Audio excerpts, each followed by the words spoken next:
Hello, hello, hello. I'm Chelsey. And I'm Sammy. And this is Deepish. Hi, guys. We are joining you from a remote location today. Yes, incognito. Special episode in my car. Yeah, in Sammy's OG car. We just need to say goodbye to Sammy's car. Yeah. Side note, I'm getting a new car.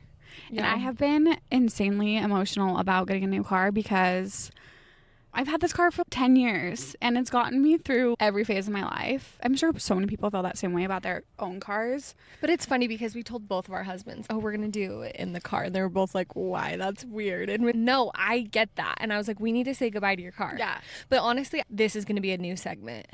I know. It's kind of fun to get in the car. I feel like we're going for a drive. And that's the thing is cars in high school, I spent 90% of my time in somebody's car, going for a drive, doing drive-bys, blasting music, blasting songs, freaking sloughing in my car during high school. Your car is your safe space. Yep. So we just got swig, Yeah, some got pretzel swig. bites, and I'm just like, let's chat. Yeah.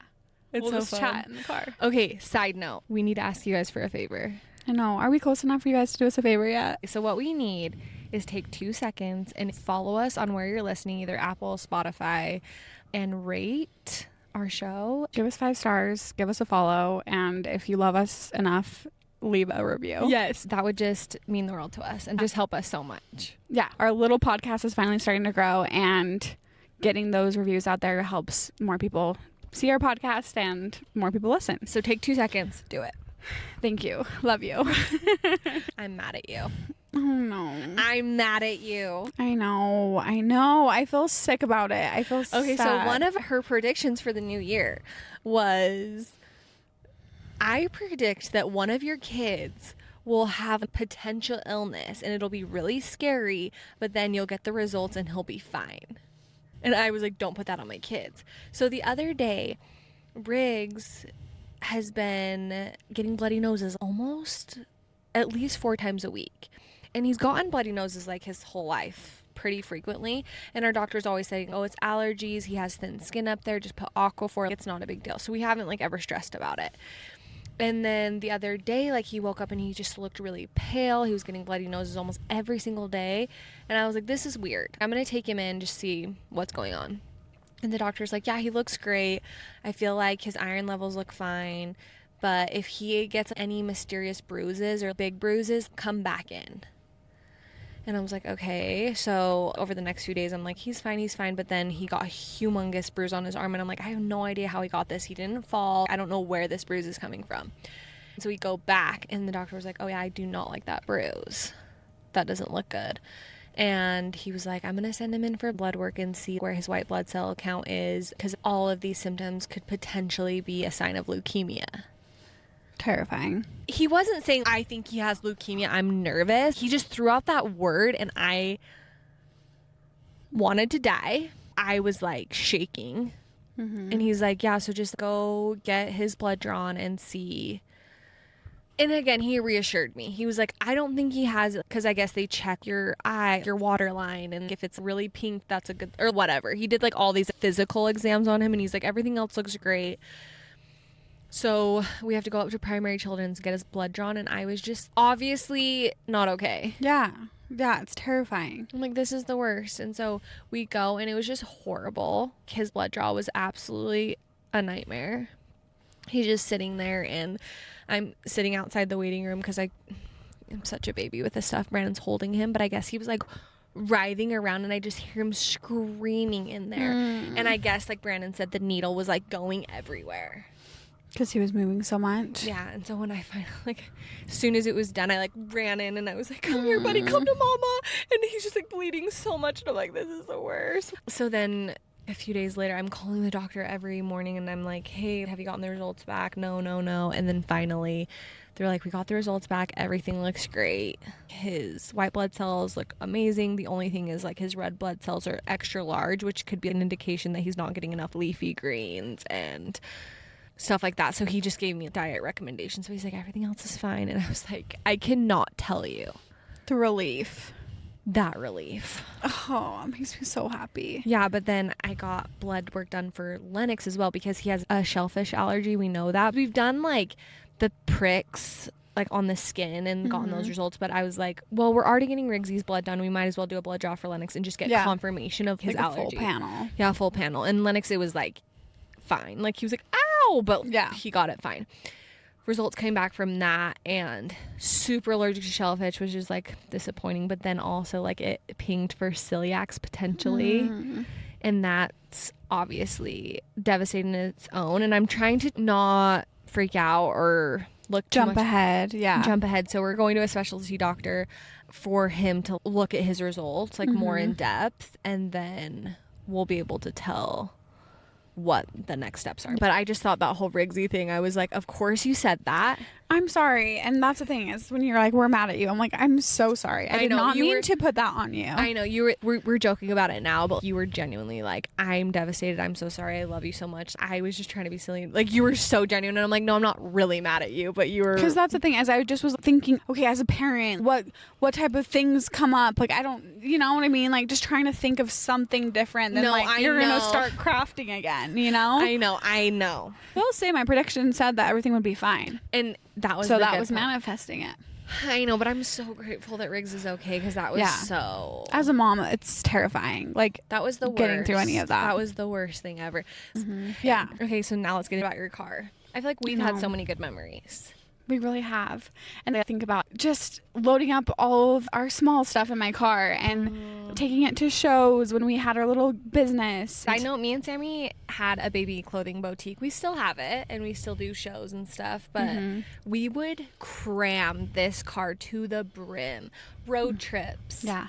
Just us bawling in this car. It's gotten you through some tough times, because you bought this car at a point in your life where you were like, I have enough money, I'm more independent, and I want to do it. It was right when I moved home from San Francisco. I bought a new car, and I've loved it. And I think about all the guys I've dated while having this car, and the road trips I've taken, driving with my mom in the passenger seat, and I don't even know, just driving up to the Grand Canyon on New Year's Eve and sleeping in the back seat. And did you do that by yourself? You were just like, I'm gonna go.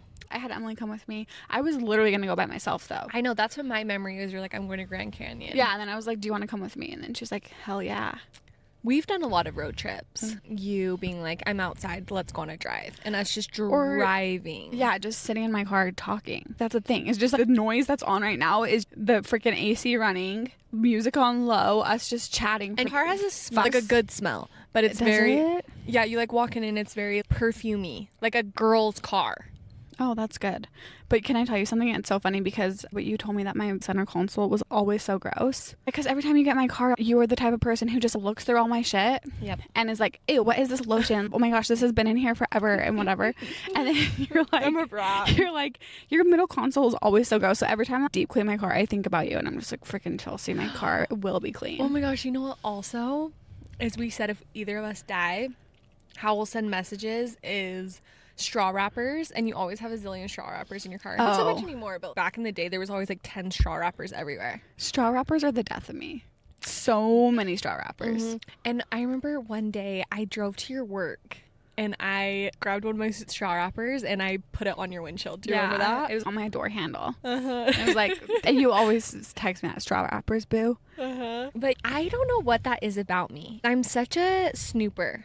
Are you like that when you go to people's houses looking through their drawers and stuff? Yeah, it's so weird, because I don't love hosting, and I'm always so anal about it. Like, I want my house to be perfect, but I don't care if I go to someone's house and it's a disaster. It almost makes me feel more comfortable, and I don't judge them. If your kitchen's a mess, I'm just like, you're a real person, and I feel comfortable that you're allowing me in this space to see it this way. Like, you don't care. Yeah. And I envy that so much.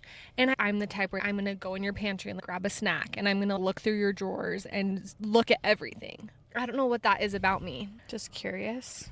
Yeah, and it just makes me feel at home. And so I do that in your car too, is I would just look through every little thing. And wallets. Yeah. I feel like you can tell so much about a person by what's in their purse. But that's the thing, though, is I feel like you judge me on my middle console, but I don't never look in there. Yeah, I know. Like, lotion has been in there for years. The reason why, though, is because I can tell that you'll have a hand sanitizer from frickin' Bath and Body Works that's discontinued for the last 15 years. And I'm like, where did this come from? Yeah. What is this? And so many random chapsticks. It's like a time capsule almost. Yeah. Remember the EOS egg? Oh my gosh. Thing? Yes. There were some of those thrown in there. Just the evolution. The Burt's Bees. But what's sad is you can't keep chapstick in your car. Oh, because it melts. Because it melts. I never realized that until recently. And then I'm like, oh, wow, this is all over my thing now. And it's I know. gone. What do you have to have in your car? What's your go-to? Now with kids, I feel like there's things that I have to have. Yeah, just chapstick and lotion and gum. But lotion, why for your hands? Yeah, if your hands are dry or your legs, if you're going to a wedding or something, you just get there and you realize your knees. freaking legs are so dry and you need to put lotion on. I never, ever have lotion in my car. That's never been something. Mine is hand sanitizer. I have to have hand sanitizer because I'm so grossed out. When I get in my car from going somewhere, I just think about all the germs on my hands. Yeah. So I have to have hand sanitizer. And that's how you are after we eat, too. If I don't have wash hand sanitizer in my car, you're all pissed because you're like, my hands smell like food. I don't know what it is about my hands. Food just seeps into every pore. And then you can't handle that smell. The smell, like especially if it's something greasy or a burger or even sushi. I'm like, how do my hands smell so disgusting right now? Yeah. But I'm a very eat with my hands type of person. That's probably why. Do I eat gross? Is that like an image you have in your head? I remember one of my friends, she would eat and she just made everything look so appealing. The way that she eats? Yeah, and it was very dainty and just savoring every bite. And I remember watching her and being like, whatever you're eating, I want some because it looks so good. And that just sticks in me now where I've been fixated on how people eat. I'm the exact opposite. I'm like ravenous where I'm just like... No, but you're cute. You're a cute eater. I can like picture. You're very like... pinched. Hands like lobster claws. What? Yeah, like I can totally see your hands Really? right now. Like I eat with my hands a lot. Yeah, but it's not even your hands. It's like, and then your mouth. You're like, in a good way though. It's not gross. Good. It's not gross. Good. I'm messy and I'm gross. I always have food on my clothes, and you can't take me anywhere. But also, who cares, right? Yeah. That happens to me all the time at work. Someone will come up to my desk. I'm eating lunch, and I'm mid massive bite, and I'm just like, "Sorry, you're gonna see." I'm just like, yeah. There is nothing worse than someone asks you a question. The worst is sushi for me because I have a small mouth, and so I'm trying to shove a freaking lobster tail in my gullet, and it's just my mouth is not big enough. But you can't bite a sushi roll. Yeah, you can't eat half of it. Yeah, and so it's always like, oh, yeah. And the waiter always comes over, how's your food? And you're just like, great. Why is that the date thing to do? You're going on first dates and it's just like, let's go eat. I know. It's so true. Can you think of any awkward dinner dates you ever went on? You dated so much. Yeah, I can think of a million. Okay, but like not story. anything crazy. Just yeah, so tell me about your sister. Not necessarily. Like the dinner part wasn't that. I remember one time this guy took me to Slapfish. Oh, that restaurant. It was gross. I don't love. I like seafood more now. I like sushi and salmon, but most seafood I don't like, and it was gross. And I just remember smelled like fish after, and I was like, ew, that was the worst date ever. But no, I don't really feel like there was like. Do you miss dating at all? Did you enjoy dating? Yeah, it was fun, but it's so nice I don't have to do it anymore. It was literally a part-time job.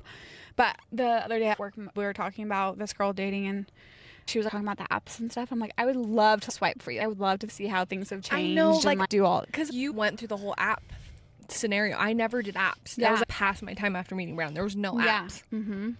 Which was so fun. Was the it apps fun? Were so fun. And it's funny too because there's times, not anymore, but when I first got in a relationship, I remember I would always be watching TV. And you know when you're watching TV and you go to online shop or scroll through Instagram while you're watching a show? It would be like swiping. It was swiping, yeah. And so I would have to remind myself, it was just an activity that I did, but I'm like, no, you're in a relationship. Oh no, you're married. You can't swipe anymore. Yeah, it's literally scrolling through Instagram. Yeah. And so it's weird because I'm like, oh Lord, let's swipe. Like that adrenaline rush. And the thing is I know people have success with it, but all of your significant dating history, none of those came from swiping. Isn't that weird? You dated so much, like you went on so many dates. But most of them came from some type of swiping though. Really? Mm-hmm. Not Hayden.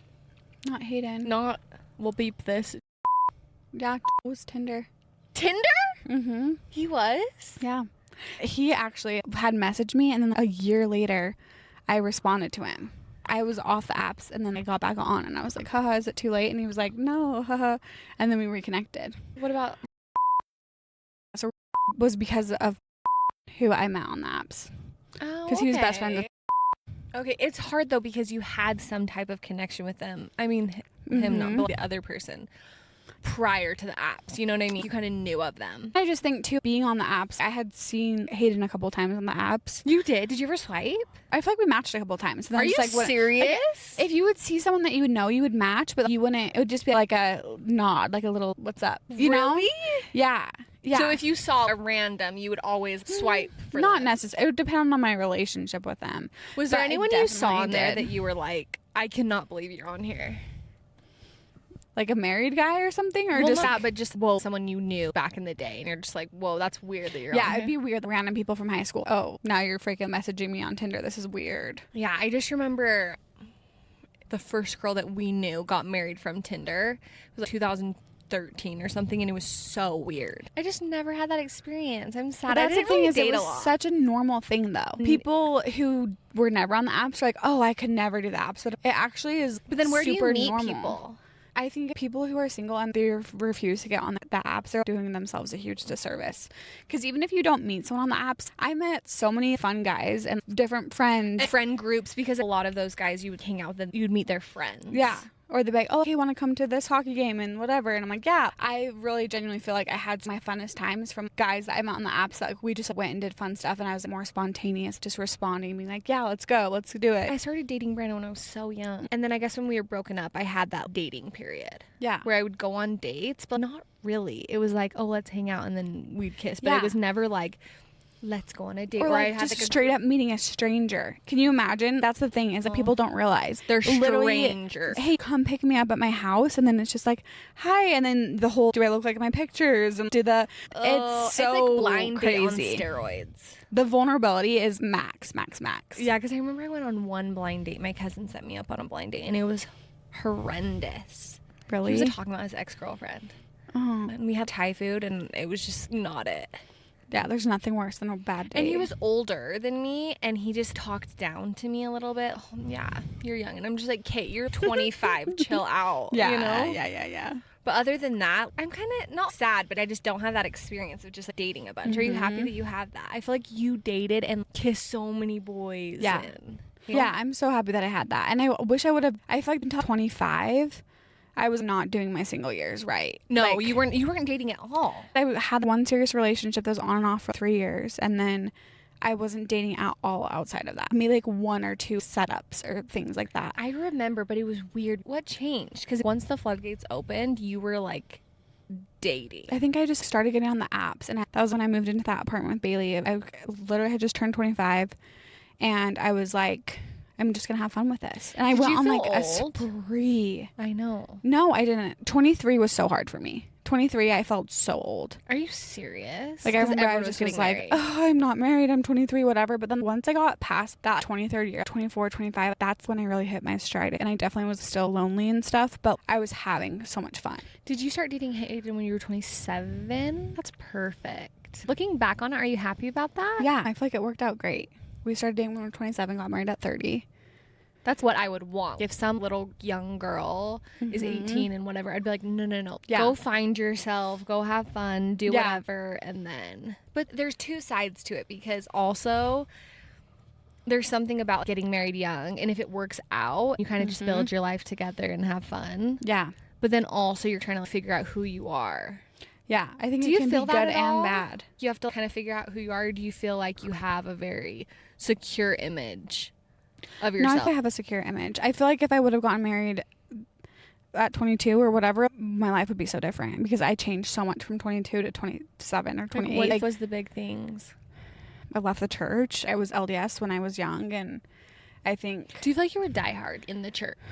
Were you in it so deep? We're really just going to go there, huh?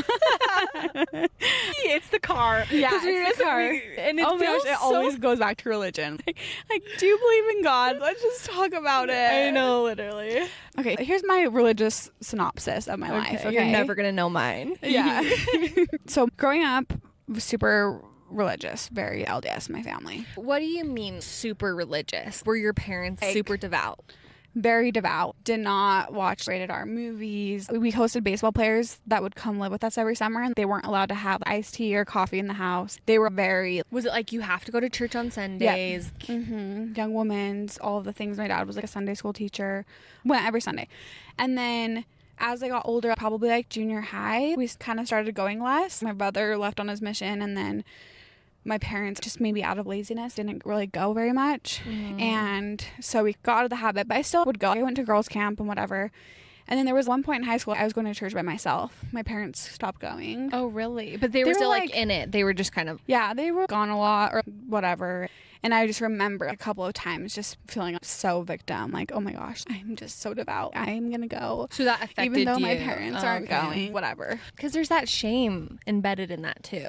If your parents aren't going, you're just like, oh my gosh. I think it was a way for me to feel like I was going above and beyond type thing, where I'm like, I'm going to go even if my parents aren't going, whatever. But high school, I was doing stuff with boys, drinking, all of the things. It's so funny though, because when I knew you, I didn't know you were doing any of that. You didn't? I didn't know you were drinking. Well, I found out eventually, but I didn't know you drank or... Yeah, I mean, I drank like twice my senior year. That's what I mean. It's not like you were drinking. Yeah. But I remember when I found out, I don't even know what it was. And you were like, oh yeah, we were drunk or whatever. And I was like, how dare you drink? That's a thing. I was devastated. I can't believe this episode is taking this direction. I'm dying right now. But it's so funny because, okay, do you want to hear about my first drinking experience? Yes, please. Okay, so me and my friends, we went to the Sunshine Tournament in St. George. The big baseball tournament. No, senior year. Senior year. Yes. And all my friends are very LDS and very good. I was for sure the rebellious one out of all my friend groups. Even Emily? Oh, even Emily. And if Emily's listening to this, she'll laugh because she was literally the one who told everyone that I got drunk. And Shabrat. No, she was very... like in it. All of my friends, except for Sierra. Me and Sierra were the down buddies, and we would go hang out with the sketchy guys and go whatever. So anyways, we go to the Sunshine Tournament, and one night we drive to Vegas. But anyways, steals a pack of beers for us from the ABC store on the Strip in Vegas. No, okay. And you've never drank in your whole entire life? In my whole life. So he steals a pack of beer, and we go, and we're literally sitting outside of Serendipity on the Strip drinking beer. And we're underage. Okay. And I had probably half a beer, and it was so gross. It was disgusting. Tasted like watery grass. Oops. Like, have you ever tasted beer? It's gross. Anyways, so I probably had the half of a beer, and we're all just like, I'm drunk, crazy party, I feel like I remember this story and feeling devastated. Yeah. Like you telling me, but go on. She's gone dark. Yeah, she's lost. Her soul is dark. Yeah, and so then my friend Emily drives home, because we're all in the back, and I'm like, I'm so drunk. And she takes the wrong exit, drives us to Flagstaff, Arizona. No. Oh my gosh. So then we get back home, and I remember it was like a Friday night, and I walk in on her and my other friends, and they're talking about how I got drunk in Vegas and blah, blah, blah. So much shame.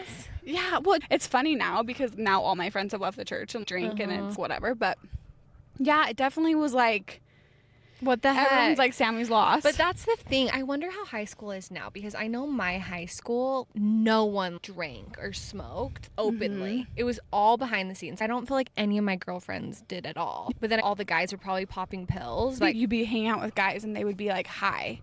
And you'd have no idea. But I feel like Orem High was so trashy like that. I was telling Brandon this. Trashy. Wow. Yes. Orem High was trashy. Yes. Okay. Brandon was pissed that I said this. It's kind of like...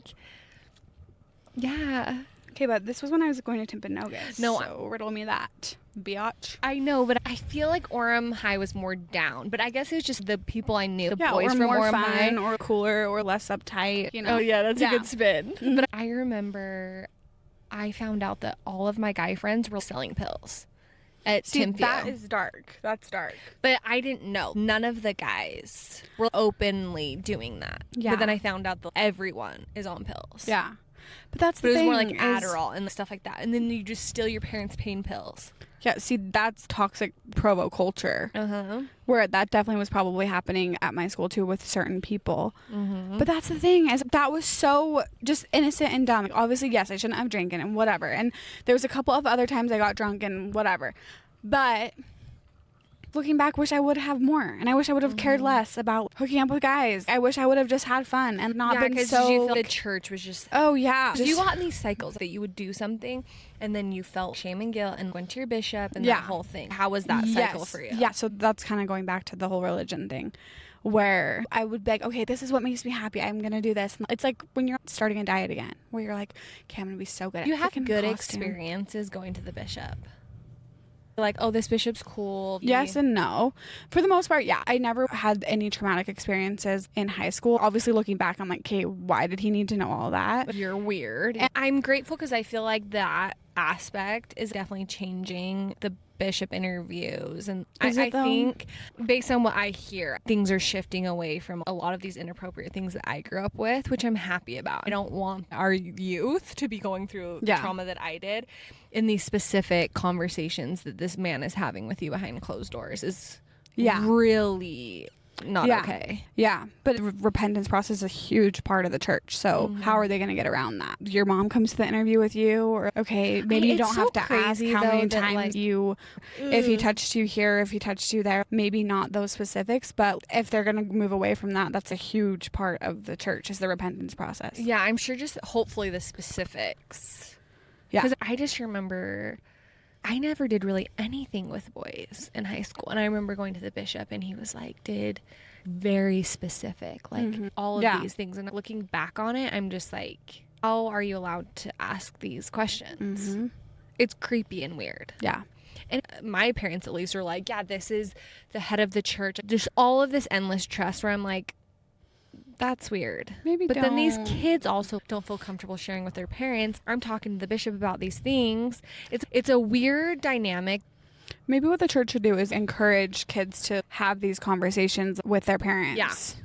Yeah. Almost go through the confession process with your parents. But then maybe people wouldn't do that. I remember a girl in high school, her dad was a bishop. And I was always like, oh, is that the worst? I would never confess if my dad was the bishop. I know. I hope my kids feel open, and I don't want them to feel shame, because I think that's the biggest thing where you feel, especially your sexuality as a teenager, you feel like that's so bad and rotten and a no-no to be sexually charged in any way. Yeah, but that's what I don't understand. What's the purpose of having to confess? At least in my opinion, I feel like being intimate at such a young age can be very harmful, especially if you're having sex. I know, but that's not my question. Okay, go tell. Yes, being intimate and talking about sexuality and intimacy and stuff at a young age, but like, what's the point of having to confess to your bishop about it? Because maybe you have. Oh yeah, like what do you think? No, I'm. You guys see this right now? This is classic deflection of like, oh yeah, let me give you an actual answer to something that feels good because I don't know the answer to this question. And then when I ask you directly the question again, you put it back on me. It's so good. It's so good. No, but do you feel like there's any good that comes? Any reason why confessing to a bishop is necessary? I don't necessarily feel like that part of the process is crucial for someone to seek a different or better lifestyle that's less harmful for you. I do feel like it's maybe the accountability, the first step in acknowledging, or maybe too, it's like, is this wrong? I don't know. And so they're kind of like the sounding board for that. But do I think that that's appropriate? Probably not. Yeah. And obviously we're talking specifically about sexuality stuff. Yeah. But other stuff, it could be like having a check-in. I stole from Target today, stuff like that. But I do feel like the accountability portion is probably huge, and there probably is beauty in confessing to things. Like, yeah, I have remember something weighing feeling on that, me, like, and then saying it out loud, and then still having someone love you and being like, you're not lost and there's hope for you is probably a beautiful sentiment. And there is something too where I remember confessing to my bishop, feeling that weight off of me, and feeling like, oh my gosh, I love God enough, or the church. It's a very hard thing to do, and sacrificing and doing that and offering yourself up to that can be a beautiful thing. I could see that. Yeah, totally. And I do feel there's this relief of, like I said, that unconditional love. And I can see the other side of it where that could be a toxic loop too, where you should give yourself that validation and love regardless. But also I think if you're not happy or there's a lot of things in your life, I don't feel like you should just get this stamp of, no, you're fine, everything's fine. I do feel like you need to at least be accountable for your own actions and be like, is this harming me in my life and my future? And I feel like that's probably a portion of these confessional parts, like the first point of repentance. But honestly, you don't always have to go to your bishop. You know what I mean? It's like taking the sacrament every Sunday and doing those things is supposed to be renewing your baptismal covenants and all that stuff. So I don't think you necessarily have to go to your bishop. The stuff I was doing, I had to go to my bishop. Did you feel like at a point you could have just been like, I don't want to do this, I'm going to take the sacrament and repent? Or was it like, no, you have to go to your bishop first? The way that they teach it, the red splatter and the white paint and the crushed flour and the chewed up piece of gum and all of the analogies that they use, you kind of feel like, okay, well, if the second coming comes tomorrow, I'm going to hell, so I better confess. Or my young woman's is going to do baptisms for the dead, and if I don't confess, then I can't go, and everyone's going to judge me, and my mom's going to know, and it's a whole thing. Can you think of your first experience going into the bishop? And it was literally just for a guy touching my boob. And I felt so bad. And it's so crazy. I feel so bad for these bishops. What if they're just not even wanting to receive this type of explicit content or whatever it is, and these people just come in and say all these things, and they're not professionals. They don't know. They don't have this training to tell this young girl what to do. They don't have those tools. And I don't know currently what the process is with these bishops. Maybe it is going towards more of a delegation route, where I would hope these bishops are like, thank you so much for sharing these things. I think the first step is you looking inwards and kind of more putting it back on them. Go through this process with yourself. But and then you take the sacrament and then you repent. You can't. The church has these rules, like, thou shalt not sin, thou shalt not do these things. Like, sexual acts before marriage is one of the worst sins that you can do. So the church can progress all they want, but they're not going to be like, oh, why don't you think about it? If you don't feel like it's wrong, then you can keep sucking dick. Sorry, I'll cut that out. But you know what I mean? No, it's like, you're kind of giving also, generation. No, and I know. And I'm trying to be devil's advocate, because devil's advocate, yes, that's great. And like I said, maybe they can delegate it and get parents involved or whatever. But hoping that the church gets to a point where they're like, why don't you think about it and ponder if you think this is right or wrong when they're doing something. Their rules are very black and white. It's very much a no-no. So it's never going to be like that. No, but what my hope, and I understand where you're coming from. I know that they're never going to be like, sex is fine if you feel like it's fine. It's like what this is giving is garments were never about modesty. But, yes. You know what I mean? And I totally can see that, and I agree with that. What I'm saying is, what I would hope as far as progression in the future, I don't think they're ever going to be like, sex is okay, but I would hope they wouldn't be like, how many fingers did you put in you? Like that kind of stuff. I hope it would be more like, I understand that you crossed this line. You don't need to give me the details. Yeah. Now here's the steps for repentance, which is acknowledging the sin, going to take the sacrament, praying to God and asking for forgiveness, and once you receive that revelation, moving forward. That's what I would hope.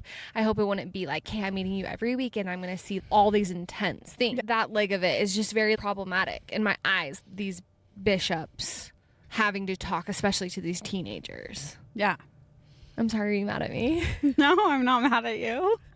The car, it does something to us. We're just like getting into always goes back to okay, religion. so in high school you started doing stuff, but were you going to church? Yeah, I was going to church, but then towards the end, no. But then you just didn't believe in it, or what? No, my parents weren't going, so it was just like, my ward was weird. I just wasn't. And then I feel like right after high school, it was like always a mission farewell, or going with my friends or whatever. And then I moved to San Francisco. Literally went to church by myself. Had to find a ride to the ferry, would take the ferry into the city, go to the singles ward, find someone, ask a stranger to take me to the ferry stop. I didn't have a car for the first 3 months I was there. I was sacrificing. And you did that the whole time you were in San Francisco? I would say probably the first 6 months. And then that was one of the biggest reasons why I left the church, was because when I was out in San Francisco, I never got my patriarchal blessing because I was just never worthy to get it in high school and was always trying. Yeah, I remember that was a big thing. You really wanted your patriarchal blessing. Yeah, just kept doing stuff, whatever, messing up. Never got it. And then I was like, okay, I'm in San Francisco. I'm not hanging out with any boys. I'm going to get my patriarchal blessing. And so I went to my bishop at the singles ward and was like, hey, literally have nothing to confess for. I repented for it all. Haven't even kissed a boy in 6 months, whatever.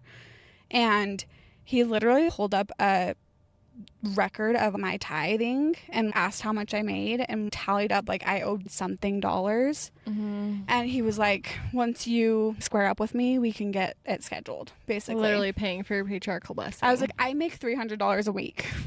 And every single person I talked to about that was like, oh, that bishop should not have done that or blah, blah, blah. But it was just such a turn off to me. I kept going, though. I would go to the singles ward mainly to be social. I met a few different nannies out there and stuff. And then I came home. So at this point, my question though is, the whole time you're going to church, all these things, did you really believe in it? Like, I know that this is true. This is why I need to go. It made me feel good. It definitely was like, I wanted that happily ever after. I felt like I had to find someone in the church, meet someone in the singles ward, really like lean into it to get what I wanted out of life. And that was a straight path to happiness.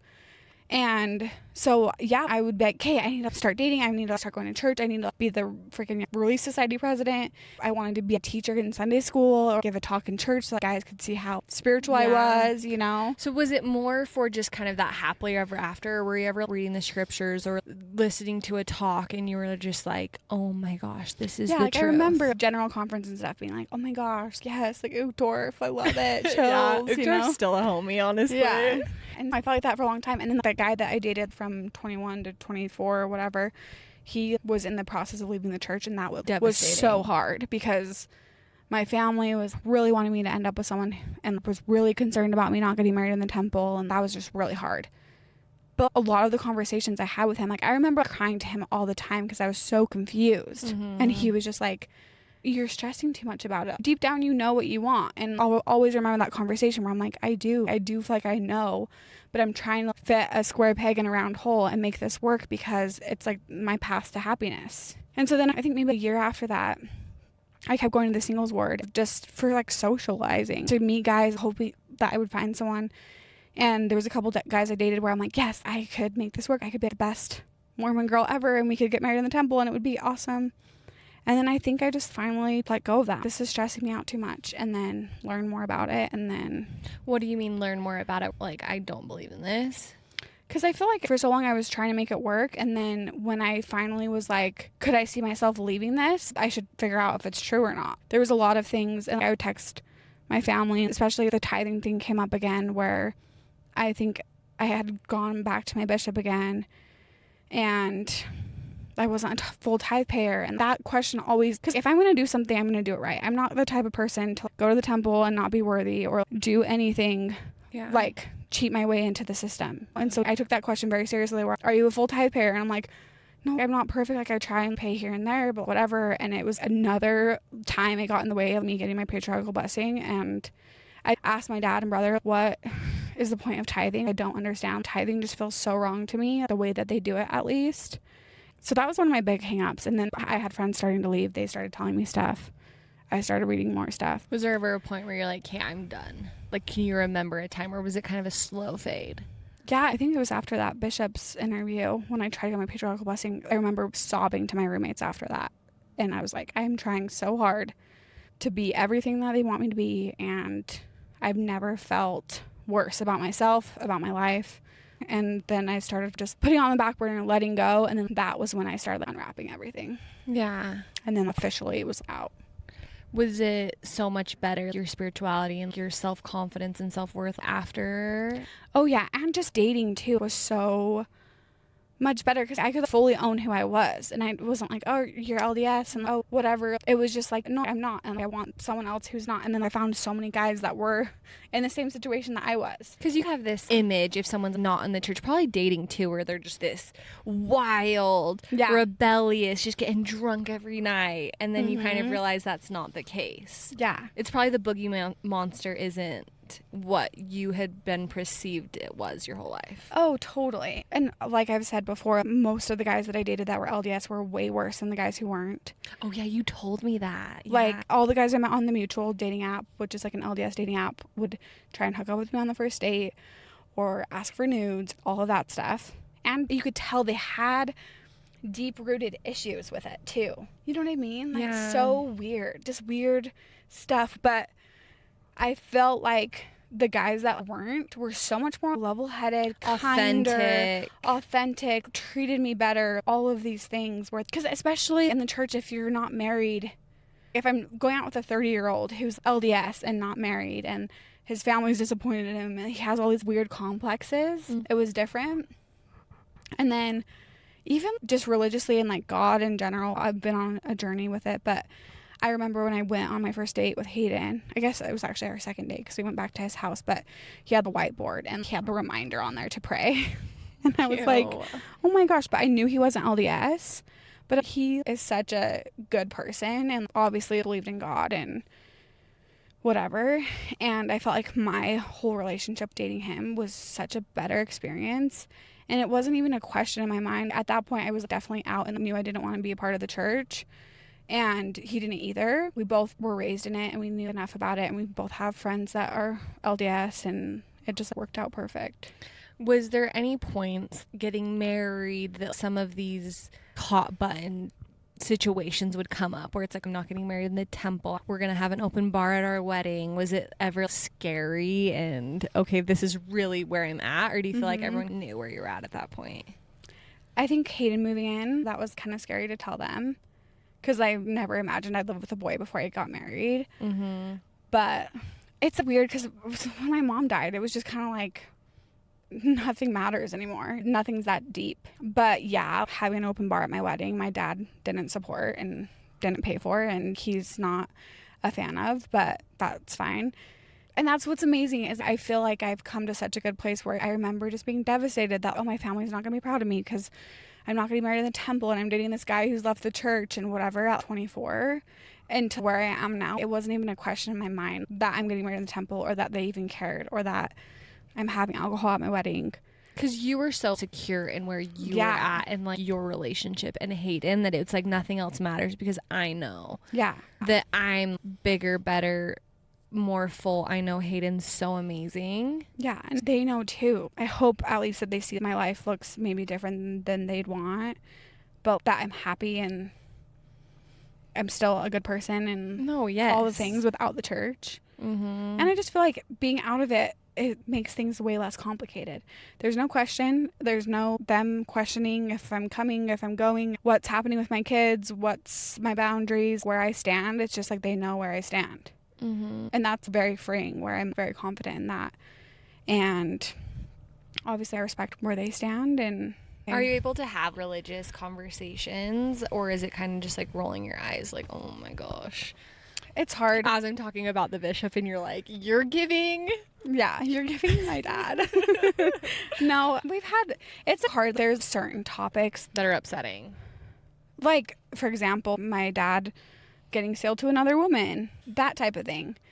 For me, I'm like, I don't believe in it, so do whatever you want.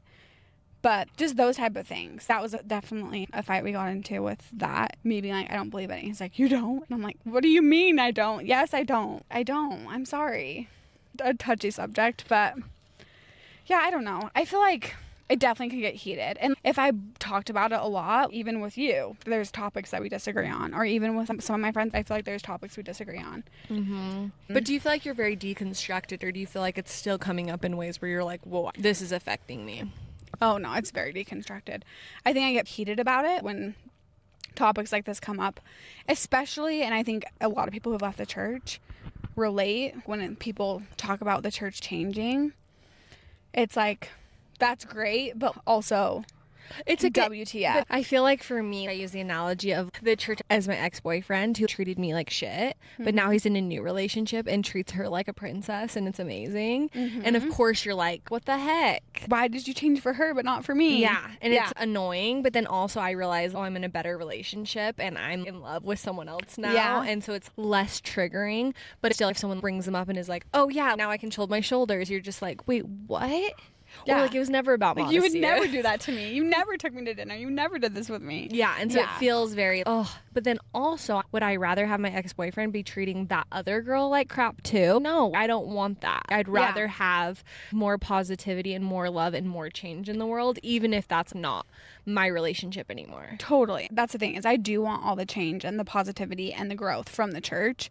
But I think what makes people upset is the lack of accountability. Yeah, and of the hindsight. But that's the thing where the ex-boyfriend's like, no, she was crazy. Like, she was crazy. And then it's like, no, I wasn't crazy. You know what he put me through? Yeah, exactly. Yeah, and so there's just like, there's just literally zero accountability. But I've kind of just realized that that's never going to happen. Literally never. And so it is what it is. So either I can dwell on that, but I do want the church to change. I genuinely want that. I want the stigmas and stereotypes and all of these things. I want that to change, but it's not going to necessarily change my experience with it, you know? Yeah.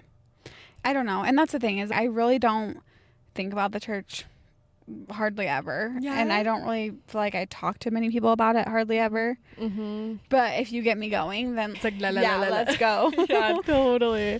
I know. Honestly, I kind of just threw that at you. You were not prepared for any of those questions. I know. I'm like, we'll just do a fun car episode. Yeah, so I feel like there's still like so much trauma. Yeah, there's so much. And I feel like I'm very much in the middle. Yeah, where do you stand? I'm in the middle of not even deconstruction, but just learning your place. Yeah, I'm in the place of finding my spirituality. Because even I told you about the whole garment thing. I was like, I don't know why this is upsetting me. But also, I'm like, no, I want these girls to be able to freaking wear tank tops. But it's annoying for me where it was so heavily enforced of modesty and the importance and all that stuff, which I feel like it's continuing to be.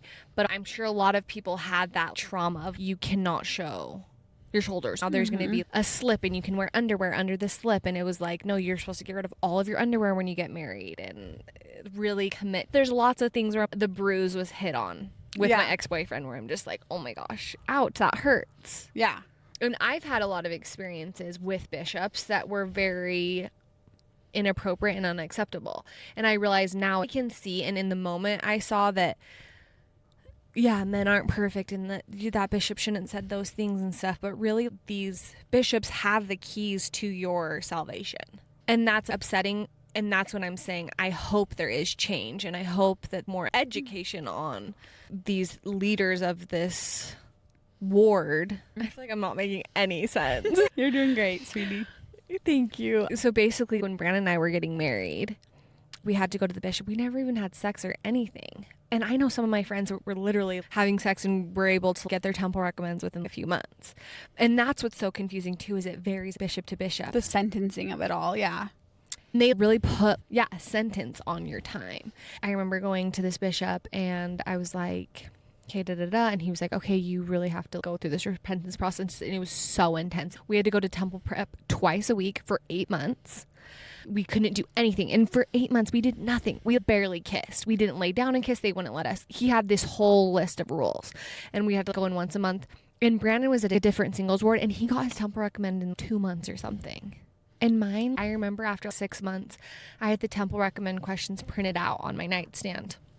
And I had this experience where I was reading through them and I knew I could get my temple recommend. I was like, I'm worthy. I can answer all these questions 100%. And I prayed and I felt like I received revelation. You were worthy to enter into my house. I remember it so clearly. And so I texted the bishop and it wasn't even on a Sunday. I was like, hey, can I come in for an interview? I want to get my temple recommend. And I told him this experience and I was like, I'm ready. Can you ask me the questions? Mm-hmm. And he was like, I understand that you feel like you're worthy, but you still have a long way to go. And I'm not going to give you an interview. And proceeds for another few months that I have to jump through all these hoops. And at that point, I knew what I wanted. So I'm like, fine, I'll jump through all your hoops. You're just a man. Men don't make up the gospel. I had that whole narrative. Mm-hmm. And so we went to the temple, whatever. But looking back on it now, I'm just like, that's so unfortunate.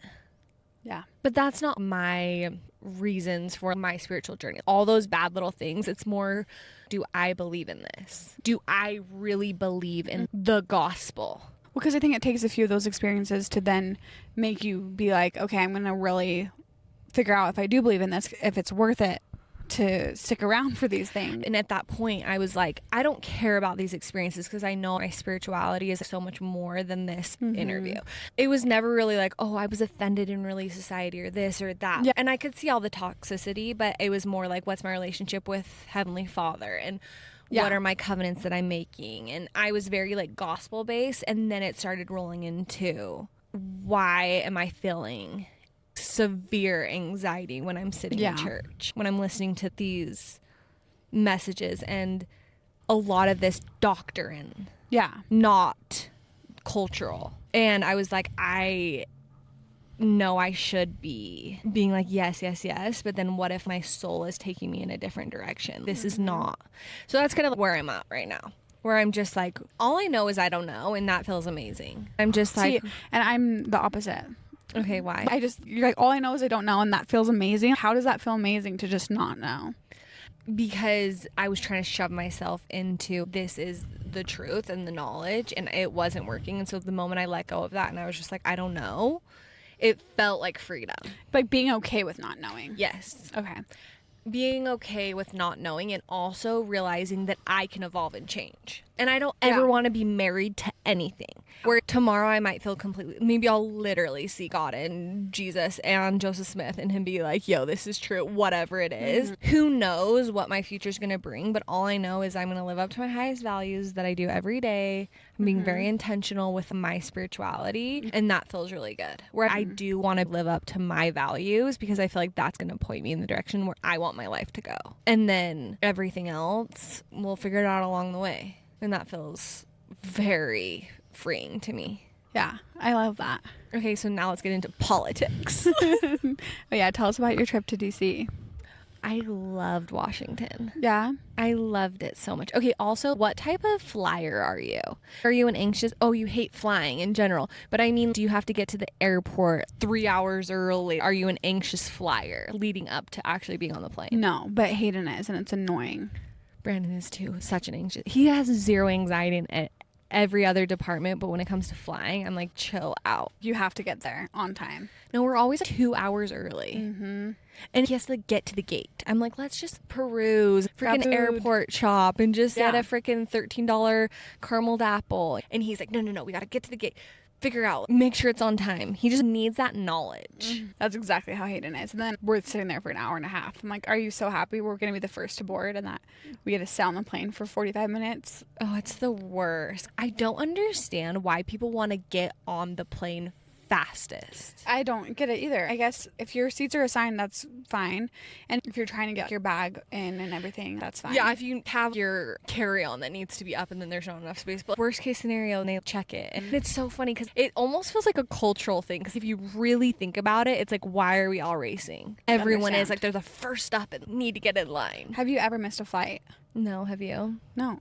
And that's the thing. I tell Hayden that. I'm like, literally, we've never missed a flight. It's always worked out. We've always been fine. No, you know what the worst thing ever that happened to us? And we flew to me and you. Oh my gosh. We flew all the way home. We literally see the Provo airport out of our window. Yeah, we're hovering above Utah Lake. And then all of a sudden, zoom, it just starts going back up into the air. And they literally made us turn around, fly back to Arizona. Because they literally couldn't see the landing strip because there was too much fog or frost or whatever. And we had already flown. Oh, and remember taking off. They didn't know if we were going to go or not. So we were sitting in the actual airplane for an hour and a half to take off. And then they finally took off. So we get there and they don't pay for anything. They don't pay for a room. They don't pay for compensation, anything. So we had to find a hotel and get an... Ugh. Luckily, we were still rich with Smalls. Yeah, we were rich. Like, we could just buy a hotel room and be like, oh, yeah, we'll just put on Smalls. Yeah, and it was fun, I remember. I was so pumped. You were crying because you're like, I miss my kids. And I'm like, another night together. So coming back from DC, my flight was like 6 a.m., which it's 2 hours earlier in Washington. Brandon was like, you have to be at the airport 2.5 hours early. And I'm like, no, babe. He's like, one time I was flying and I almost missed my airport going from Seattle or something. So he was like, you need to because you don't know this airport. So he put it in me like being so anxious. Classic dad answers. You don't know this airport and traffic and it's the morning. You don't know TSA pre-check. Yeah. So once I got in front of my gate, I was like 2.5 hours early. So you were just chilling. Just chilling. And I was like, this is the absolute worst. How was the flight itself? It was fine, but I got home and I was back into mom mode and just, this sucks. But anyway, so the reason why we went out to Washington is Brandon and his family own a candy factory, and they won the small business award out of all of Utah. And so they were being honored in Washington, which is amazing. Sir Walter Candy, check him out. So we went out and it was amazing. It was this whole ceremony, and I don't think they even realized how big of a deal it was. So that was really cool. But we get there and we see all the monuments. We did everything. We went to a ton of museums. I saw Washington, and we did a golf cart tour, and that's the best thing ever because it was kind of expensive, but they took us to the monument and then they would tell us all the history of it, and then they let us get off and explore for like 20-30 minutes each one. So if we were walking this, we would never be able to see everything. And so that was really cool. And then we went to a few different museums, which was awesome. The White House was underwhelming. I thought it was going to be this humongous mansion, like a castle. It's not as grandiose. I don't know what it was, but it's making me love my country. I feel like I've been kind of down on the USA. Yeah, a little embarrassed. Yeah. What about it made you love it more? There's so much history. We saw the original American flag and I got emotional. I was like, this is a country that fights for freedom. Obviously, a lot of it is not pretty, but I feel like overall, our country's amazing. Been through a lot. And there's so much history there. And it made me feel like our current state is never going to be... Like, basically, there's a before, and there's a during, and there's an after. And that's kind of the theme with America. Like, nothing's forever. Yeah. And I think, especially with the whole Trump situation, yeah, we've had a lot of conversations about this, but I personally don't like Trump. Even just like, oh, well, he's going to do all these great things and all this stuff. I don't respect him as a person. I don't think he's a good person. I don't like him. I don't admire him. I'm not proud that he's the leader of my country. And I'm not saying anyone is better, like other candidates were better. I didn't love them either, but I'm just saying him as an individual, I'm like, how can someone like this be representing my country? Even if you make everything so much better and great and all this stuff, you as an individual, how can someone like you get to this point of power and do the things that you've done? And I'm not saying anyone's perfect or whatever, but I don't want my kids to grow up to be like you. But I was at this point looking at the White House, and I want us to come together. And I feel like we need each other, like the left and the right, liberals, conservatives. It's so divisive. And if someone's super extreme on their views on things, it is such a breeding ground for disconnection. Yeah. Where I'm like, let's come together. Let's throw our ideas out and move forward. With the whole Trump situation, I'm like, he's my president. And I'm going to honor and respect that and find ways to come together as a community and make our country beautiful and wonderful. And it really does start with me and my energy. If I'm like, I don't want to be like that. So I really am going to just be like, this, it is what it is. I'm going to respect the situation. And let's see how things play out and what is in my control. And my control is how I communicate with others, how I respect others, how I want to be treated is how I'm going to treat others, even if they have different views. But it's funny because Washington, it's very liberal, so it's funny. It was just like, oh, no one's happy about this. But yeah, that was my take on it. What do you feel about everything? I like that before, during, and after is very temporary. And I think no matter whether you like the candidate that's in office or not, I think everyone will live in their lifetime and not like who the president is. And we think it's so unique to our time, like having the worst candidate. But it's like people felt the same way about Bush and freaking Clinton. I try not to think about it too much because it gets depressing. And I know. Are you super political? No. I would say when it's time to vote, I'll definitely educate myself and try and learn about policies and learn stuff, especially from Hayden. He knows his stuff, where I'll try and learn from him or listen to podcasts that he sends to me or whatever. But now it honestly just gives me so much anxiety. Really? Hearing about stuff that's happened, even just watching the news, it just brings me a lot of anxiety. And so I think that there's a line of being educated and understanding what's going on in the world, and also relinquishing some control, knowing you can't control it, and being okay with that. But also I just feel like it's making me realize confirmation bias is so real. It's like What do you mean? I just feel like if someone has a very strong views and beliefs on anything, it doesn't matter like the outcome of any situation. They're gonna still, that's my guy, or that's my, oh, see, he messed everything up. It's so hard. It's almost like people are rooting against each other so hard. But I liked that where we feel like it's very unique to our time. And being in Washington, I'm realizing there's so much recurrent themes. You think about your parents growing up and the political conversations at the dinner table, things like that, and you're just like, like, I literally don't care. Yeah. And it's weird that we're at this age now where I am caring more, and I'm like, I'm old. It's important to be educated on topics and know what's going on and know what to vote for or know your stuff. I get that. But at the same time, I'm not going to make this my whole personality. Just even me posting things, people are like messaging me, who'd you vote for? Like, Trump this or da-da-da-da-da. And I'm like, this is intense. And that's the thing, is the people who post about politics all the time on either side. I'm just like, how is this bringing any good? You know? Literally either side. I'm like, I cannot with you. Because there's no room for any It feels like those people have a deeper itch to scratch.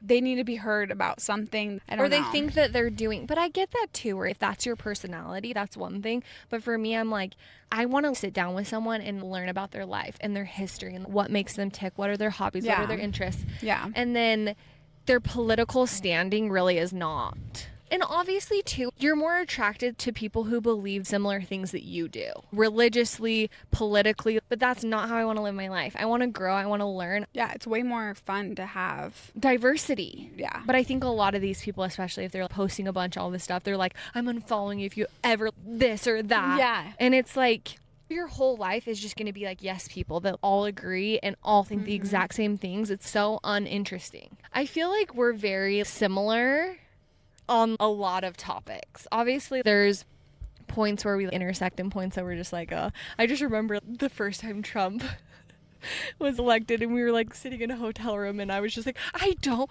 like him. And you're just like, okay, but MAGA. And I'm like, I'm scared. Oh my gosh, I remember that. Yeah. Here's the thing though, it's so interesting because I don't know. It's hard being friends with you because that's a blanket statement. That sounds bad. But you're very much like, I don't want to pick a side on any realm. Politics, religion, like I'm gonna just sit here in the middle where it's nice and cozy and I don't have to have an opinion. Yeah. But then you critique my opinion.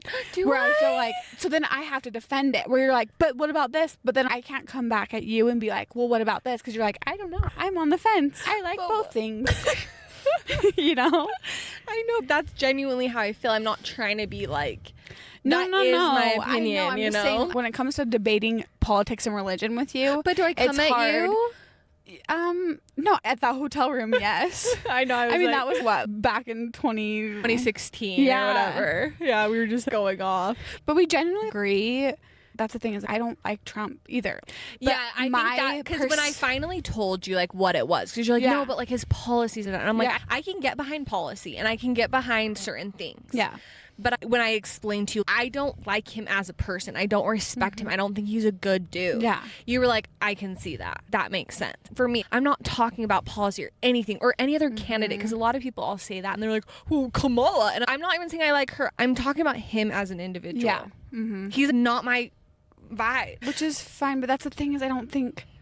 Like, no, some people's vibe. I don't know. Yes. Yeah, that's true. I mean, a lot of people are like bearing their testimony when he got elected, like God meant to have him lead our country. Yes. Yeah. And that's the thing. All I can do, and I think I'm this way, whether it's Trump, Biden, Kamala, whoever. I was the same way with Biden. I'm a very optimistic person when it comes to politics, where I'm like, I don't love it, but I'm going to try and focus on the good and see what Biden can do for us, see what Kamala can do, whoever can do for us, Trump, and we'll see. And I do think that the first time that Trump was in office, he did a lot of good things. And so I was hopeful for this time that it would be the same. we'll see. He sucks. Just kidding. That's what I'm saying about Trump, where I'm like, he's my president. I'm going to get behind this, and it is what it is for the next 4 years. And now what can we do? That's exactly how I felt It's about just like, Biden. I don't want to spend the next 4 years just hating Like, my life, hating my country, finding negativity in it, finding all the bad things. Where it just goes back to, I don't want to live my life with negativity. Yeah. And I don't want things to eat me alive. Religion, politics, all of these things. Why would I be dwelling in? I want to live in positivity and what I can control and what I can do. And also giving light to things and situations. Well, that's the thing, is I think it's fine for you to say, I don't respect Trump, or I don't agree with him, or whatever. It's not even agree. It's just like him as a human dude. If I was having a conversation with him, I'd be like, I don't like you. You don't think he's just that cute little grandpa? No, he's a freaking misogynistic rapist in my eyes. Or I'm just like, you're a felon. Yeah. Are we forgetting? I feel like America's forgetting all these things, and I'm like, you're not a good person. You've done so many awful things. I just feel like all he cares about is power, and he's gotten that. But when he's talking about religion and God and this and that, I don't believe a word that's coming out of your mouth. Like, all you want is power. And you know, if I tap into the Christian conservative community, I'm going to get power. It's like, that's the thing about him. I don't think he has like true, genuine, authentic values. And some people hearing this are probably like, I'm going to punch you in the face. Yes, he does. I love Trump. And you can have your voice. But I'm just speaking mine, where I'm like, I don't think that he aligns with my values. And for instance, Obama, I'm like, I love you. I think you're such a cool dude. Maybe your policies and politics kind of sucked, but I love you. And I love Michelle, and I just liked you guys better. And that's my... And I think that's just going to be the ever-evolving thing. I know, but I don't think anyone that's truly in politics is genuine and authentic. I really don't. If you're at that point of power, you have sold your soul so many times. And that goes for Obama, Trump, Biden, ever. You have to sell yourself. Do you agree with that? Yeah, I agree. And that's why I feel like I just disassociate from it. Because in my mind, it's all corrupt, and you don't ever know the truth about anything. I think if we really knew... It's way worse than we could ever imagine, I'm sure. Yep. And so getting wrapped up in that, life is already so hard, where I'm like, yes, I need to educate myself. I need to care about things, causes, whatever. But in my day-to-day life, I need to be consuming things that don't bring me anxiety and that make me happy. I know. Just even the news in general. I'm trying to be more not TikTok educated or Instagram educated, because you can just feel those people that saw one reel and they're like, did you know that? And I'm like, really, that's not really education, because it's just getting people's opinions. Yeah, I'm just like, you don't know what you're talking about. I'm trying to listen to the White House briefings, what is literally being said by the White House and the president, and not listen to CNN or Fox News or these random TikTok people, conservative or liberal, whatever. So what's the right source? What I kind of started doing was looking at the legit press briefings of the girl. She's so classic. Just this hot 27-year-old girl. She's a White House briefing secretary. Oh, okay. Yeah. But then people ask her questions like, oh, what about this? Like the tariffs, this. And then she'll be like, the president. She's his spokesperson. But that's the thing. Even then, is she just sugarcoating it and spinning it? Well, at least I'm seeing from literally what the president's saying. And then I can figure out how I feel about that situation based on what he's actually saying and putting into place versus scrolling on Instagram and TikTok. Yeah. Because then even afterwards I go and everyone's making all these memes, like funny videos being her, because she's savage. I love her energy. Someone will raise their hand and she'll be like, Heather, she asks a question and she's like, pretty much like, you're an idiot. The president said this, like, shut up. And then she'll be like, wait, I have another question. And she's like, literally, Heather, no. It's just so funny. She's so savage. But that's kind of what I started to do. But I hate it. Like, I just hate all of it. But I feel like Hayden knows so much too, where you could ask Hayden. But does he lean left or right or in the middle? He's in the middle, probably leans a little bit more right. Is that you too? Probably. I guess I'm more conservative on my views of policies and things.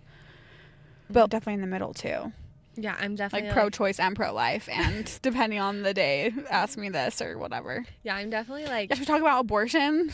Might as well. I thought we were going to talk about fun girly things, not religion and politics. I know, but it'll be good. People would just be like, whoa. We're either going to get canceled for sure. For sure. Or get people that love us or decide to hate us. Like, people are either going to be like, because that's what goodbye I'm saying. Forever. That's what I'm saying, where some people hate... Even me just playing devil's advocate for religion or politics, people hate that. Yeah. Where it's like, no, you can't. I'm gonna piss a lot of people off. Yeah, I feel like I'm definitely going to piss a lot of people off.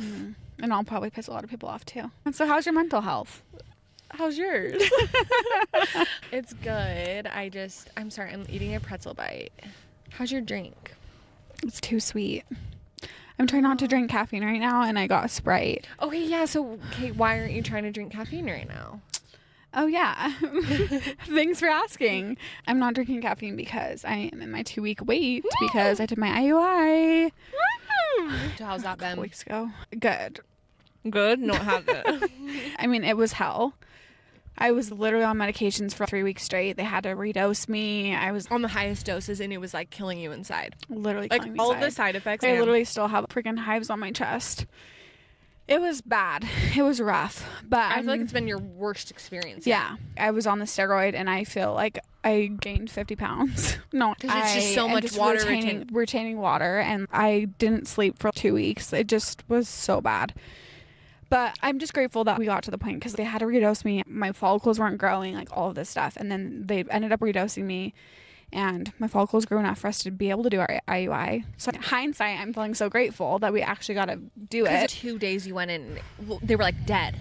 And it was like, why did I get on all this medication and do all these things? Mm-hmm. And then the next time you went in, it was like, they're not big enough. Yeah. So they were just being really stubborn. My body like wasn't responding super well to the medication. And then finally, after a few weeks of doing a steroid and all this stuff, I got 2 good follicles. They ended up letting me trigger. Said everything went smooth. Everything was great. So we'll see. I know. And then you start progesterone the next 2 weeks, which sucks because it pretty much mimics being pregnant and on the worst period ever. Those symptoms. Yep. So I'm in hell right now.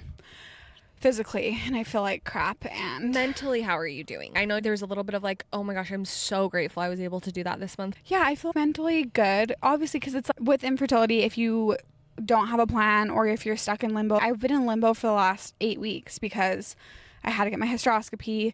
Then I wasn't starting my period, and I literally was just waiting for 2 months just to be able to do this. And so the fact that I was able to do it and everything, great. And obviously it's hard because everything went so well with the IUI, and I got the HSG done. I got the hysteroscopy done. I got every procedure I can get done to up my chances. And at this point, it's just up to my body to take it from here. And so I'm feeling really good about it. But then even at my appointment, the nurse was just like, oh, IUIs are so complex. I don't love them. I don't think that they really work that well.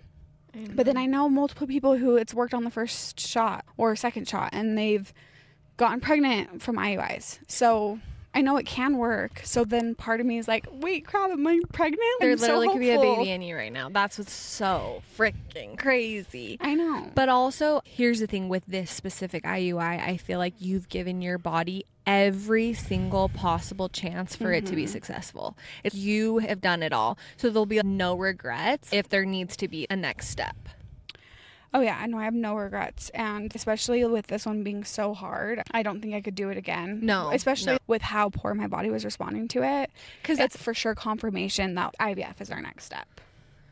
I know. I just want this to work so bad. I know. And if it does, I will feel so lucky. Like, everything else is forgiven. If you just let it work this one time, I'll forget about the rest. If it really just works, I just can't imagine what that would be like. Oh my gosh. So we'll see. But yeah, the 2 week wait, I'll always get so excited to be here. And then when I'm here... Is it the worst? It's almost like Christmas is in 2 weeks, but I might not get any presents. No, it's like Christmas is in 2 weeks, but they could still cancel Christmas. I'm going on a cruise in 2 weeks, but the boat is getting fixed and it might not be fixed in time and the cruise could get canceled. But it's not even canceled. It's like you're waking up on Christmas morning, you have your jammies on, you're like running. Santa just came, and there could be a potential for you to get everything you've ever wanted on Christmas morning, or you walk out and under the tree is completely empty. No, but and it's you're not. devastated. No, but it's not even Christmas. That's the thing. It's like if I don't get pregnant, there's no Christmas. But wouldn't it be like the worst if it is Christmas? No, because Christmas isn't all about presents. I would still you know what I mean? That's a bad analogy. I see. But I'm just saying it's either everything or nothing. Or you just wake up and it's like the 26th. Yes, that's and it exactly skipped. It skipped the whole 25th. And you have to live the whole year over again, just hoping you get Christmas next year. That's devastating. It. That's what it is. You don't even get any Christmas. And it's the 26th with a little cherry of IVF on top. So yeah, so if it doesn't work, go back for a blood test. Then once I start my period, start birth control, and then from there, it's prepping my body for our egg retrieval. So either way, it feels good to have a plan. That's the silver lining. Yeah, and I like that it's not like, okay, you would have to go through this process again next month. I'm so grateful for that, because I really do feel like the side effects are horrible in general on this medication. Something is up where your body is not responding well to it. Literally covered in hives right now. Yeah, I'm just like hiking on my freaking jacket. Yeah, it's bad. And I'm so swollen. If you can see on the freaking camera, I'm feeling very insecure and so crappy, and I'm just so sick of feeling like crap. But then that's what sucks too. Then if I get pregnant, you're gonna here we go. But also I'll freaking take it. Yeah. And we had this conversation the other day where I was like, pregnancy is hard. Even if you have the best pregnancy ever, you're still pregnant. And it still sucks in the sense of like your body's changing and you feel swollen and heavy and at the very least uncomfortable. Yeah. So it's not like fun, but that's obviously your dream, is to be uncomfortable. I do feel like it'll be better than the last 3 weeks have been, even if you're worse in pregnancy. Yeah. So I'm glad it's over. Almost. Oh my gosh, I'm so antsy. So when can you take a test? Do you have to wait the full 2 weeks, or can you do it day 10 or something? People start testing like day 10. I'll probably do like 13 DPO. Okay. And then my blood pregnancy test is scheduled 14 DPO. So then I'd know that day by blood if my HCG was high. I can't even imagine your anticipation and want, because I want it so bad. I know, and I love that. I want it so bad. I know. How are you feeling about baby number 4? Feeling the same? Yeah. There's never a point where I'm just like, let's try. It's never that. Yeah. It's just that there's always a little, are we done. Yeah, is there an actual final period at the end of this? Yeah. And it probably just goes back to religion, politics. Also, I want to be in the middle. And we're like, I don't want to make a choice. Yeah, I don't want to make a choice. Which, I mean, Rooney is still so young. You don't have to make a choice yet. It's just, there's so many factors. There's so many of those instances where the universe is like, no. Be done. Yeah. Literally be done. So that's where I'm at. How do you feel like this conversation went in our car, saying goodbye to your car? Do you have a name? No, it was never named. I know, that's so weird. But it just never felt right. I know, because it was always like Rhonda the Honda in high school and Addie the Audi. I think at one point it was like Molly the Mazda or something, but I'm just like, It never really like landed, but she definitely has a personality, and it's definitely a she. It's not a he. Oh yeah, it's definitely a she. And it's sad. I'm very sad. I know. So sad. It's weird how you can get so sentimental and so attached. I feel the same way. I know, it's so and weird. You're so sentimental. I'm so sentimental, and a car is with you through it's like a metaphor for just being by your side through how many times I've cried in this car, and how many times driven. All of the things, like driven to funerals, driven to weddings, driven to first dates, and you know what I mean? Yeah, it's so crazy. Kind of like a documentary, or you know that movie with, I didn't see it, but it was Tom Hanks and that girl, and it was called This Place, and it's one continuous shot of the same location. I feel like that's like kind of the vibe of being in your car. If you could have a freaking GoPro in all of the last 10 years that you've had this car, the perspective, it would just be so, like, you evolved so much and became a completely different human. Yeah. And this car was like, saw it all. I know, it's crazy. But then I get excited too. I'm like, okay, next chapter. I know, next chapter would be like, I brought my baby home from the hospital in this car. Yeah. And this is my family car and all the soccer and all the things. Because this next car you'll have at least for the next 10 years. Yeah. So that'll see you through. My kids will trash it. Then my car is so disgusting. And it is falling apart. Because their favorite thing too is they get home and they're like, Mom, can we play in the car? And so they just go in the car and they play. Really? They bring their toys. I think I remember doing that as a kid. I just love it. And so I come in and there's just jam hands have been riddled in my car. It's sticky everywhere and gross and things are falling out. There's a pen on the ceiling. I'm just like... See, that's the thing is, doesn't that kind of just make you not want to get a new car? Or they're going to trash the next one anyways. I just want a car that actually works. Like the windows stopped working to roll up, and so I have to yank them up, and I'm like, oh, this is literally falling apart. I need a new car. Yeah. Okay, let's both get new cars. I know, but it's like, oh, the other one's going to get trashed. But I would love just my MILF mom car. Yeah. You know what I would love to? Brandon's not this type, but I always have this dream.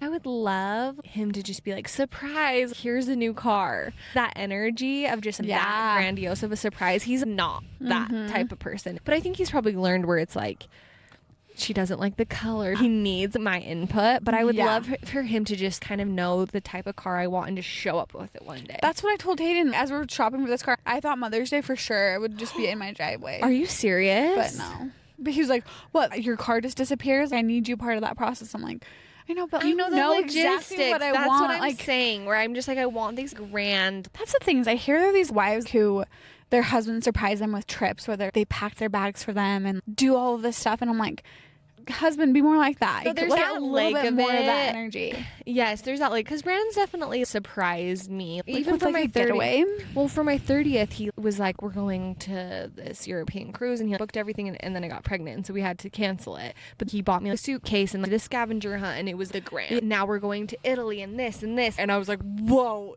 I'm in a movie right now. But other than that, he's very thoughtful, but not grand. But also I wonder, like, if that's a good sign that our husbands are so attached and they almost want our approval in that process. It's kind of like their love language to do it with us almost. Do it together.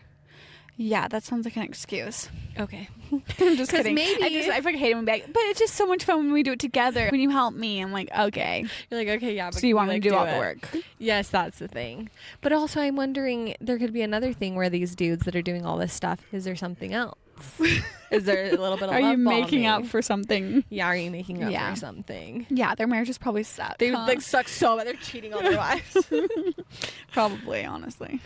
Guys, thank you so much for being on our car chat. This is like a car chat. We do this so much where we have a different outline of what the things that we want to talk about. I know, I'm and then stressed. I don't know what I said. I said too much. I know, but it's fun, and we're just in Molly the Mazda.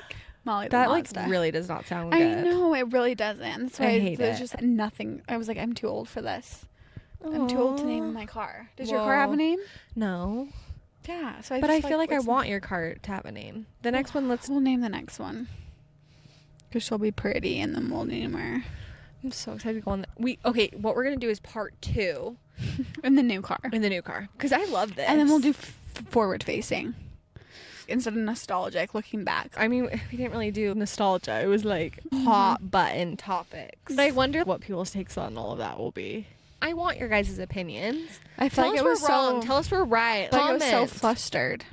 Did I say anything worthwhile? Same. I guess we'll see. I guess that's definition. But it is just more authentic. And that's just where we're at right now. And things are subject to change. Yeah. Subject to change. In a year, you're just like, I'm getting rebaptized.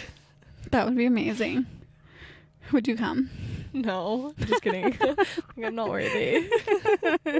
No, that'd be a shock.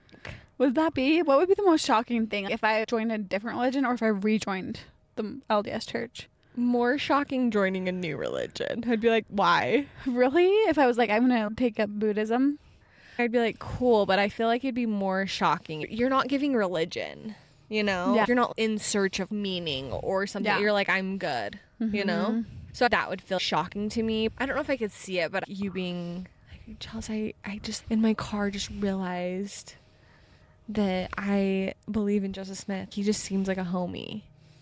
He just seems like a homie. And I said a prayer and I know it's true. I could see that more than you joining a new religion. That's what's so hard is a lot of it feels, I've told you this, but it just feels ruined for me where I feel like I found out that Santa Claus isn't real. And then it's just like, I can't go back and be like, no, Santa is real. I know that's what's hard is once you really take off the blinders and see, it's so hard.